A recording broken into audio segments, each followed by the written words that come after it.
Hace más de 100 años, un niño de 11 años dejó su bebida en un porche durante una noche fría. El vaso estaba lleno con jugo en polvo disuelto en agua y una varilla para mezclarlo. 20 años después, Frank Epperson, ese niño olvidadizo, presentó su invento occidental, la paleta, en un parque de California. No hay ningún registro del sabor de la paleta original, pero entre las primeras que se vendían había de cereza, la más popular, de limón, de naranja, de banana, de sandía, de uva e incluso de cerveza de raíz. Las galletas con chispas de chocolate son algo más jóvenes que las paletas heladas, ya que se inventaron en la década de 1930. Ruth Wakefield, propietaria de un restaurante popular llamado Toll House Inn, es considerada la inventora de estas deliciosas galletas. Hay varias historias detrás de esta invención. Una afirma que Ruth se quedó sin chocolate de panadería y decidió reemplazarlo con un chocolate semidulce básico, esperando que se derritiera por completo. Pero no fue así. Otra historia dice que un poco de chocolate cayó accidentalmente en la masa. Ruth negó el origen accidental de sus galletas, alegando que todo se hizo deliberadamente. Hay muchas leyendas detrás de la creación de las papitas. Una afirma que fueron inventadas en 1853 por un chef en un lujoso restaurante de Nueva York. Las papas fritas eran una de las especialidades de ese restaurante y la gente parecía amarlas, pero había un cliente que no estaba satisfecho con la calidad y se quejaba de que eran demasiado gruesas. Cuando el chef George Crumb cocinó unas papas fritas más finas, el cliente volvió a quejarse. George hizo su siguiente lote de papas fritas deliberadamente delgadas como el papel. Esas papas fritas eran tan delgadas que era imposible comerlas con cubiertos. Sorprendentemente, al quisquilloso cliente le encantó el plato. La receta de las papitas se extendió y en unas pocas décadas se podían encontrar en todas las tiendas de comestibles estadounidenses, pasando de ser un plato caliente a un bocadillo rápido. La salsa Worcestershire es otro producto que no se inventó a propósito. Dos químicos ingleses, John Willy Lee y William Henry Perrins, simplemente se olvidaron de unos barriles en el sótano de la farmacia durante un par de años. La primera mezcla que habían hecho era totalmente incomible debido a su sabor súper fuerte. Pero cuando olvidaron un barril de la mezcla en el sótano, esta se fermentó. Cuando los químicos redescubrieron los barriles y sintieron curiosidad por probarlos, descubrieron que el sabor se había suavizado. Este condimento ahora se usa para intensificar incluso aquellos platos que originalmente no lo tenían. Por ejemplo, chile con carne. La salsa Worcestershire es parte del quinto sabor, umami, lo que explica por qué sabe tan rico. El tofu se inventó hace siglos. Una de las teorías de su origen es que el tofu fue creado por primera vez por un príncipe chino. Otra teoría afirma que apareció como resultado de mezclar frijoles molidos hervidos y sal marina. La sal era bastante impura y probablemente contenía calcio y magnesio. Estos ingredientes permiten que la mezcla de frijoles produzca su consistencia similar a la cuajada. Otra leyenda más dice que un poco de nigari, una especie de sal marina evaporada, cayó accidentalmente en la leche de soja. Hoy en día los médicos te dicen que te mantengas alejado de la Coca-Cola, pero fue inventada por John Pemberton, que tenía un título de médico y era farmacéutico. Pemberton's French Wine Coca se utilizaba inicialmente como un remedio para los dolores intensos, el dolor de cabeza y como tónico nervioso. En 1886 se introdujo una ley de prohibición y John tuvo que cambiar la receta para eliminar el alcohol. Sin embargo, una cosa se mantuvo sin cambios: la nuez de cola, que le daba a la bebida su sabor característico. Algunas leyendas dicen que John solo agregó accidentalmente agua carbonatada a la nueva receta, pero en realidad él sabía exactamente lo que quería hacer. Pemberton pensó que las burbujas eran una alternativa sabrosa al alcohol. La coca de John es definitivamente la precursora de la Coca-Cola, pero la bebida actual difiere de la receta original de Pemberton. El sándwich también se inventó por accidente. En la década de 1700, John Montagu, el cuarto conde de Sandwich, ordenó a su sirviente que le preparara un plato sencillo que se pudiera comer sin cubiertos. Le pidió que metiera un poco de carne entre 2 hogazas de pan. Lord Sandwich era particularmente adicto a las cartas, y este plato le permitía comer sin parar el juego. Las cartas tampoco se ensuciaban. La gente empezó a pedir lo mismo que sándwich mientras jugaban, y pronto el plato obtuvo su nombre actual. El ketchup que conocemos hoy es una versión tan modificada que en realidad no tiene nada que ver con la receta original. Sus raíces se pueden rastrear hasta el siglo XVII, cuando los chinos mezclaban pescado en escabeche y especias, llamándolo con una palabra que sonaba un poco parecido a ketchup y que significaba salmuera de pescado en escabeche. Los ingleses probaron esta salsa por primera vez unos 100 años después. La versión británica incluía hongos, chalotes e incluso nueces. Más tarde, la palabra ketchup cambió de significado y podía usarse para cualquier salsa de color oscuro. El primer ketchup de tomate tenía anchoas entre sus ingredientes, lo que sugiere su relación con la salsa de pescado china. Los nachos no son una comida mexicana antigua. Fueron inventados hace menos de 100 años. Se dice que Ignacio Anaya, apodado Nacho, inventó este plato en la década de 1940. Ignacio era chef, y un día, una cliente habitual preguntó si Ignacio podía servirle a ella y a sus 3 amigas algo diferente como aperitivo. Vio lo hambrientas que estaban las damas y decidió cocinar algo rápido para ellas. Tuvo que improvisar usando los ingredientes disponibles. Entonces tomó unas tortillas fritas, ralló un montón de queso encima y calentó el plato desde arriba. Para hacer el platillo más sabroso, agregó unos chiles jalapeños encima. La clienta habitual preguntó el nombre del inusual bocadillo. Ignacio no se lo pensó mucho y dijo, el especial de Nacho. Y las cheese puffs solían ser un producto de desecho en la década de 1930. Edward Wilson notó que el maíz rezumaba en una de las máquinas de una fábrica que producía comida en copos para animales. Eso le pareció interesante, así que Edward decidió llevárselo a casa y tratar de sazonarlas. También notó que el maíz hinchado se endurecía si se exponía al aire. El experimento resultó ser un éxito, por lo que luego se convirtió en un bocadillo de fama mundial. Los fideos instantáneos no se inventaron por error, pero hubo varios errores al inventarlos. La idea principal era crear algo con una vida útil prolongada. Después de varios intentos fallidos, Momofuku Ando inventó el método para conservar los fideos. Fueron procesados de varias formas: al vapor, deshidratados, fritos en aceite caliente y sazonados. Y los fideos instantáneos solían ser un producto de lujo, ya que costaban mucho más que los fideos frescos a los que todos estaban acostumbrados. Otro producto que se inventó sin saberlo fue el yogur. Apareció por primera vez en Asia Central hace miles de años. Algunos pastores almacenaban la leche en un lugar con abundancia de bacterias sin saberlo.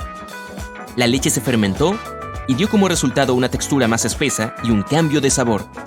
Uno de los pastores no tuvo miedo a ese plato y lo probó. No le pasó nada malo, así que otras personas también comenzaron a comerlo. Hoy en día la limonada rosada tiene ese color agradable debido al jugo de uva o colorantes añadidos.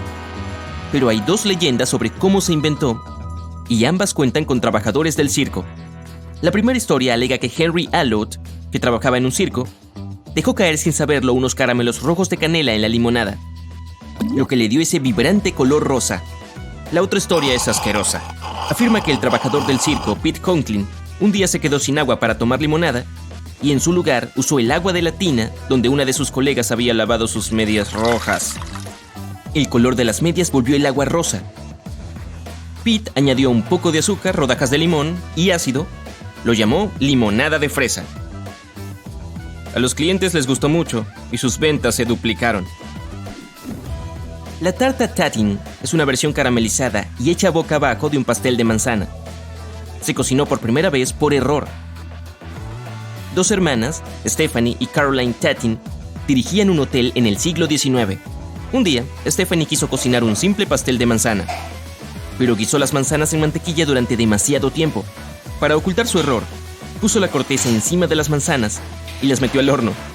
Cuando sacó el pastel, notó varias marcas de quemaduras. Fue un mal día de cocción.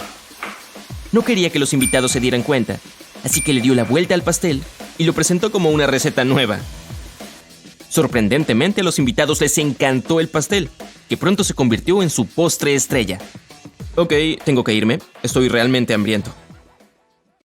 Dicen que Alejandro Magno, uno de los personajes más famosos de la historia antigua, era fanático de una delicia muy apreciada hoy en día durante el verano. Al parecer, Marco Polo, un explorador y escritor italiano, le llevó desde Asia una receta similar a la del sorbete, un postre congelado que se elabora mezclando agua azucarada con diferentes tipos de saborizantes. Este postre, que más tarde recibió el nombre de crema helada, era una golosina frecuente en la corte de Carlos I de Inglaterra en el siglo XVII. En Francia, fue Catalina de Medici quien introdujo este apreciado postre helado poco después de casarse con Enrique II. El helado llegó al público en algún momento de la década de 1660, cuando un siciliano mezcló leche, crema, mantequilla y huevos en el Café Procope, el primer café conocido de París. El mismísimo Thomas Jefferson tenía su receta de helado favorita, que exigía la asombrosa cifra de 18 pasos. El helado se ha convertido en algo tan importante en la cultura popular que hasta tiene sus propias leyes y reglamentos que lo acompañan para asegurarse de que siempre se ha producido dentro de ciertos estándares de calidad. En realidad, no todos los postres congelados que vemos diariamente son helados. Para ser comercializado con este nombre, debe contener un mínimo de 10% de grasa láctea y no debe pesar menos de medio kilo por litro. El helado auténtico no puede ser demasiado cremoso. En términos técnicos, eso significa que no debe tener más de un 100% de expansión por aire. En otras palabras, para conseguir esa textura específica que todos conocemos y amamos, la base de helado debe estar lo suficientemente batida, pero solo hasta un determinado porcentaje. Por cada litro de base de helado, el producto final no debe superar los 2 litros después de haberlo batido. Tu postre favorito para el verano puede dividirse en muchas otras subcategorías, como el helado reducido en grasa, el helado bajo en grasa o el helado sin grasa, dependiendo del porcentaje que contenga. Para tener una buena noción de lo que quieres, lo mejor es leer la información nutricional de cada producto. Un tipo interesante de postre helado es el gelato. Si bien se traduce literalmente como helado en italiano, existen diferencias entre los dos, que también nacen de las regulaciones sobre el contenido de grasa láctea. El gelato suele tener menos grasa láctea que la que debería tener el helado oficialmente, pero como tiene un bajo exceso de expansión por aire, un 20 o 30%, el resultado final sigue siendo denso y de rica textura. Los italianos también agregan que el gelato no debe tener menos del 3,5% de grasa. Si esto no parecía lo suficientemente complicado, los franceses también le aportan su propio toque al postre. Además de los ingredientes típicos, el helado francés, también conocido como natillas congeladas, necesita que se agreguen huevos a la mezcla, con no menos del 1,4% de yema de huevo. De seguro has clasificado erróneamente muchos otros alimentos, como las frambuesas. En realidad son un miembro de la familia de las rosas, junto con las cerezas, los damascos, las ciruelas, las peras, las manzanas, los duraznos y las moras. Se incluye en esta categoría por sus flores. Florecen en 5 pétalos iguales dispuestos alrededor de un núcleo central. Las bananas se consideran bayas, mientras que las fresas no, ya que pertenecen a la misma familia de las rosas. Además, compartimos aproximadamente el 50% de nuestro ADN con las bananas, lo que explica por qué tanto ellas como ciertas personas pueden resultarnos atractivas. ¿Otro error común? El chocolate blanco no es realmente chocolate, ya que no contiene sólidos de chocolate. Se hace con una mezcla de azúcar, productos lácteos, vainilla, lecitina y mantequilla de cacao. Y los padres de todo el mundo tienen buenas razones para querer que sus hijos coman brócoli. En términos de calorías, el brócoli tiene casi tantas proteínas como un filete. Dicho eso, no creo que los padres lo sepan, pero dado su bajo contenido en grasas, el brócoli tiene muchos otros beneficios para la salud en comparación con la carne. Ahora lo vemos como el acompañante obligatorio de las papas fritas, pero en otros tiempos se creía que el ketchup tenía propiedades curativas. En el siglo XIX, un médico de Ohio afirmó que los tomates podían ayudar a tratar problemas digestivos. Publicó una fórmula similar al ketchup, que luego se transformó en una píldora. Oye, ¿quieres tomar una píldora con tus papas fritas? Y hablando de papas fritas, contrario a lo que muchos creen, esta guarnición no es francesa. Las papas servidas de este modo son originarias de Bélgica, pero se llaman así por la forma en que se cortan. Y tal vez también porque el nombre coles de Bruselas ya estaba tomado. Estoy casi seguro de que hay un frasco de mantequilla de maní en algún lugar de tu armario, pero apuesto a que no sabías cuán valioso es en realidad. Y no estoy hablando de los sándwiches de mantequilla de maní y mermelada. Los estudios han demostrado que los estadounidenses consumen suficiente mantequilla de maní como para cubrir el suelo del Gran Cañón cada año. Solo para ser un poco más precisos, eso es cerca de 227 millones de kilos. Oye, si alguien hiciera eso en YouTube, yo lo vería. Y la coloración rosa del salmón no siempre es así por defecto. El salmón salvaje es rosa debido a la gran cantidad de camarones que consume en la naturaleza. Sin embargo, el salmón criado en espacios artificiales suele ser blanco, por lo que los productores deben añadir pigmentos de origen vegetal para conseguir ese ligero tono rosa. Y las zanahorias tampoco eran anaranjadas en sus orígenes. El tono que conocemos ahora proviene de una mutación genética que se produjo en algún momento del siglo XVI.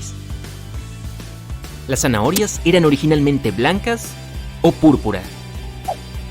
Así como acompañamos las papas fritas con ketchup, lo más probable es que eches una pizca de wasabi a cada plato de sushi. Bueno, eso que tienes ahí es casi con seguridad rábano picante. Resulta que el auténtico wasabi es bastante costoso. Por eso el 99% de los restaurantes de los Estados Unidos usan rábano picante en su lugar. Y puede que los veas juntos en el supermercado, pero los pimientos rojos, verdes y amarillos no son el mismo vegetal.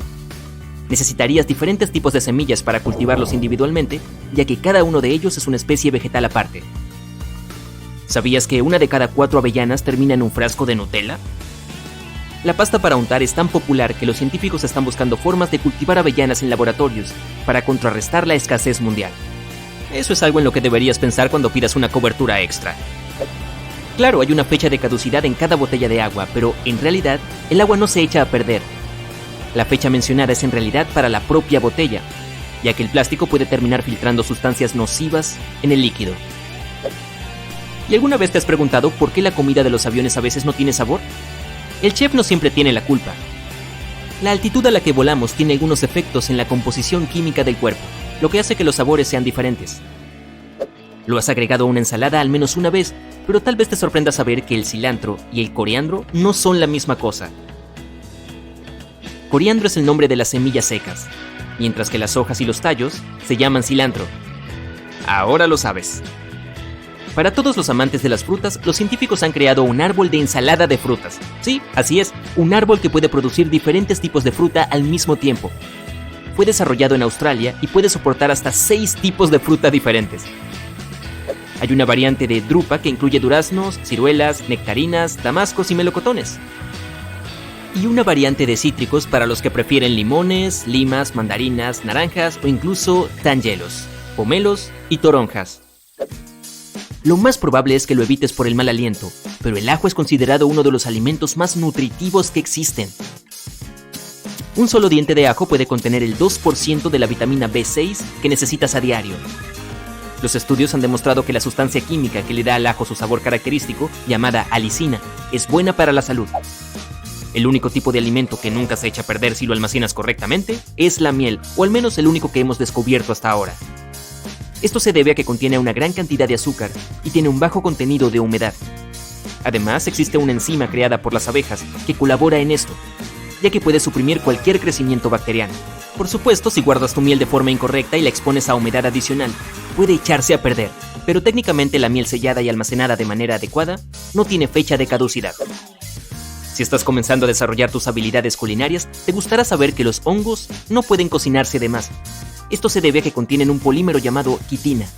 Esta sustancia permite que sigan siendo tiernos, por más que los cocines desde unos minutos hasta 1 hora. Oye, solo tienes que añadir un poco de mantequilla y ajo. Nadie lo sabrá.